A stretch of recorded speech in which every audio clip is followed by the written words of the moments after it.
Today on MelaninMedia Sports Edition, we'll be taking a look into a very action-packed NFL free agency. Now, there were a lot of moves this year, but on this episode, we're going to be talking about some teams who made the most improvements during this time period.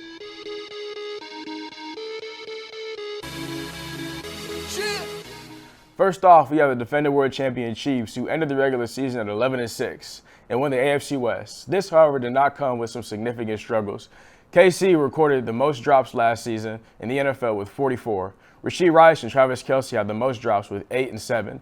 Then Kadarius Toney only had 5 drops, but he led the league in drop percentage with 13.2 of his targets. However, this did not matter, as throughout the playoffs, the Chiefs went on to beat Tyreek Hill in Miami at Arrowhead, Josh Allen in Buffalo, and the NFL MVP Lamar Jackson in Baltimore.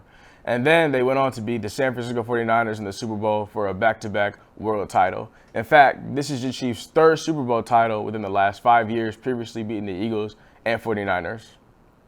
So the defending world champion Chiefs started off free agency strong by re-signing Chris Jones to a record deal, 5 years with $95 million guaranteed. They also re-signed linebacker Drew Tranquill and defensive tackle Derek Nottie to deals and extensions. These moves should help the Chiefs retain a very strong defense.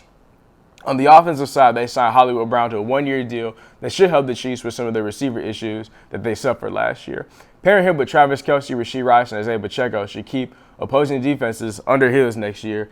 All these moves together should help the Chiefs stay on track for a three-peat, which they would be the first team to do so in the Super Bowl era.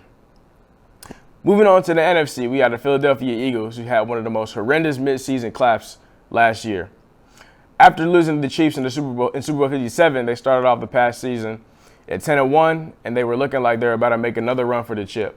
But unfortunately, they decided it was time for an early vacation as they lost 5 of the last 6 games. Then they lost to Baker Mayfield and the Buccaneers in the wild card. The Eagles aren't a team that needs to rebuild, as they already have all the pieces that they need to be a great team. Great quarterback, good receivers, good tight end, good defense, good coaches, allegedly. They just need to figure out how to put it all together. Now, on the offensive side this offseason, they signed former Giant Saquon Barkley to a deal. Saquon has had to deal with some injuries during his career, but he is still an elite athlete who, in my opinion, just needs to be with the right team with the right online so he can shine. Can the Eagles do that? I believe they can. I know on paper they should be able to produce an elite offense. Just look at a preview into the Eagles offense next year. You have Jalen Hurts at quarterback, who led the Eagles to a Super Bowl a year ago. You have 3-time Pro Bowler A.J. Brown and former Heisman winner Devontae Smith as wide receivers, a unit of a tight end in Dallas Goedert, and now we're adding Saquon Barkley. On paper, this is looking like an offense that can make a deep run of the playoffs next season. In fact, I'm going to be quite disappointed if they're not the number 1 seed in the NFC next year. Anyway, our last team on the list is the Atlanta Falcons, who never really recovered from having the worst Super Bowl collapse of all time. I mean, I still don't understand how you're up 28-3 in the third quarter and blow it. But why get hung up on something that happened 8 years ago? Because Atlanta has a bright future ahead of them. This past season, they were a mediocre 7-10 and third in a very weak NFC South. They also fired their head coach, Arthur Smith, but this offseason they signed Vikings quarterback Kirk Cousins to a 4-year, $100 million guaranteed deal. Now, Kirk has landed himself in a perfect situation with the weapons he has at his disposal. For instance, they have Bijan Robinson at running back, Kyle Pitts at tight end, Drake London at receiver.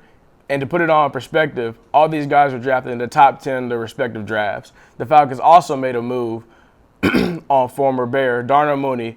With all these guys paired with Kirk Cousins as a quarterback, the Falcons should be in position to make an NFC South run this title. That's all I have for today from MelaninMedia Sports. Thanks for watching, and take it to the break.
What's the word, y'all? My name is Carmina, and I'm here to give you guys a Thursday rundown of the events that the various Black student organizations on campus are having. So, starting today, Thursday, March 28th, we've got a pretty full day. Right after MelaninMedia, the Omega Theta chapter of Zeta Phi Beta is having Zumba with the Zetas. It'll be at 6 o'clock p.m. in the Divine Nine room of the Kansas Union. If you're feeling like getting that energy up, highly recommend you come. Right after that, GEMS is having their sister circle. This one is the Sugar Jar. It will be from 6:30 to 8 p.m. in the International Room of the Kansas Union. This event will encourage participants to curate boundaries and find joy in the sweet things of life. There will also be free pizza provided. To close out today, the Mu chapter of Kappa Alpha Psi is having a clothing drive. This is part of their Kappa week, and so up until 9 p.m. you can bring any unwanted clothes of yours to the Kappa house, and if you don't know where that is, you can DM Mu Chapter Noobs on Instagram. The clothes that they get will be donated to the Salvation Army, Goodwill, and Boys and Girls Club Lawrence. I've also heard to close out their Kappa week, they might be having a party, but you have to check their Instagram for that. Tomorrow, Friday, March 29th, guess who's coming back to campus? Alpha Phi Alpha. They're having their new member presentation. They are going to introduce their ship, Cerberus in the 4th, at 7:06 p.m. at the Bird Union Plaza. Definitely recommend you guys come, because with the reinstitution of Alpha Phi Alpha, this now means that 8 of the 9 Divine Nine organizations are active at KU's campus. We are just missing Iota Phi Theta. Hopefully they'll come back. We'll see. Next Monday, April 1st, the Delta chapter of Alpha Kappa Alpha is having their ski week, and to start it off, they're having an event called Power Up Our Environment. It'll be from 7:08 to 8:08 p.m. in the Bird Union Forum B. And if you're interested in checking out the rest of the events for their ski week, you can check their Instagrams at Delta Chapter AKA.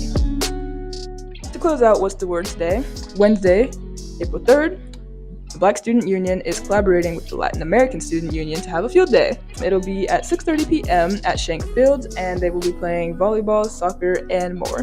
And there will be snacks and drinks provided. That's all for this week's episode of What's the Word. Thank you guys for tuning in, and we're going to go on to our next segment now.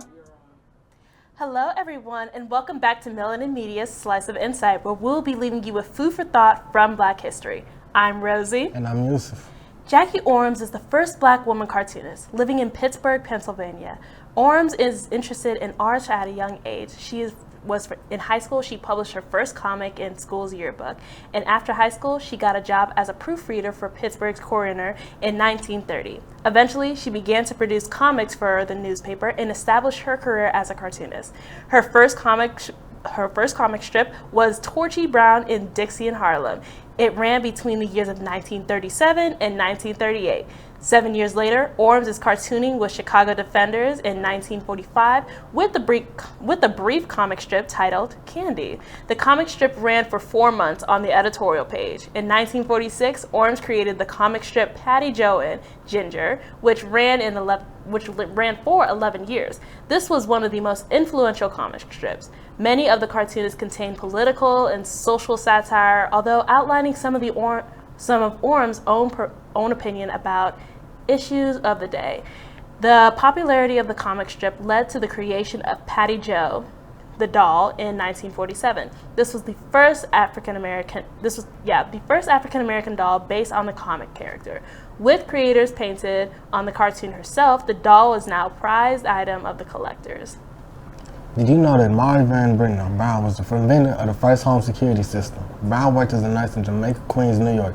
Her husband worked as an electronics technician. This meant unusual hours for both of them. Due to the high crime rate in Queens and the unpredictability of police response, Brown wanted a way to increase her personal security. She needed to create a system that would allow her to easily monitor her home and quickly contact relevant authorities. Brown, with the help of her husband, created a security system that comprised of peepholes, a camera, monitors, and a two-way microphone. The final addition was an alarm button that could be pressed to contact police immediately. Brown's patent was approved in 1969, and the inventor received an award from the National Science Committee. This system was the foundation for future home security. Alrighty, so Edamona Lewis was the first Black and Native American professional sculptor. While living in Boston, Edward A. Brackett took Lewis under his wing and mentored her in sculpting. Over time, Brackett also helped her set up her own studio.